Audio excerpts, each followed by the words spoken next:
Hi, my name is Ciara Wright, and I'm the primary author on this case report, Treatment of Long COVID with Enoxaparin. Long COVID is a complex, multisystemic disease state, which represents a huge economic and health burden worldwide.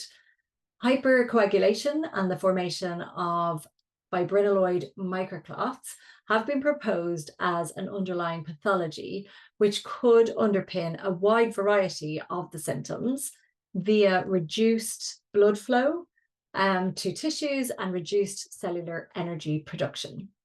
So these symptoms include characteristics of myalgic encephalomyelitis, or ME, mast cell activation syndrome, and postural orthostatic tachycardia syndrome, or POTS. Postexertional malaise, or PEM, is common in this group, so exercise therapy should not be recommended without first addressing the underlying pathology.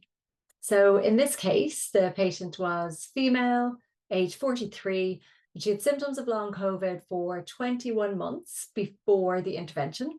These symptoms were primarily extreme fatigue, exercise intolerance, post-exertional malaise, cognitive dysfunction, and POTS.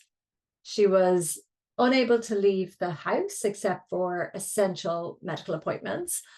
She was unable to work and participate in her life much at all. But before her acute COVID infection, she had no prior health conditions, no comorbidities. She had a body mass index of 20.8. She worked full time, engaged in a full and active life, and regular vigorous exercise. So the intervention was 8 weeks of enoxaparin, a low molecular weight heparin at 20 milligrams per day, delivered subcutaneously. The patient's quality of life and functional capacity was measured using the FUNCAP score, and this score increased pre-intervention to post-intervention from 3.3, which is considered moderately affected, to 5.07, which is considered mildly affected. Now, that represents a substantial improvement in quality of life. Her levels of activity were objectively measured using a Fitbit, and the step count improved from 3,000 steps daily to approximately 6,000 steps daily, and the walking speed had almost doubled. Severity of PEM was also measured using a scale, and that decreased dramatically, but both in severity of symptoms and in duration. And her POTS was much better controlled, and she actually required far less medication.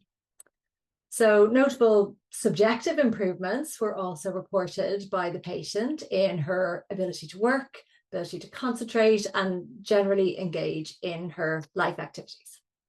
So we would hope that this case report would encourage further investigation into the role of enoxaparin in addressing the underlying pathology in long COVID.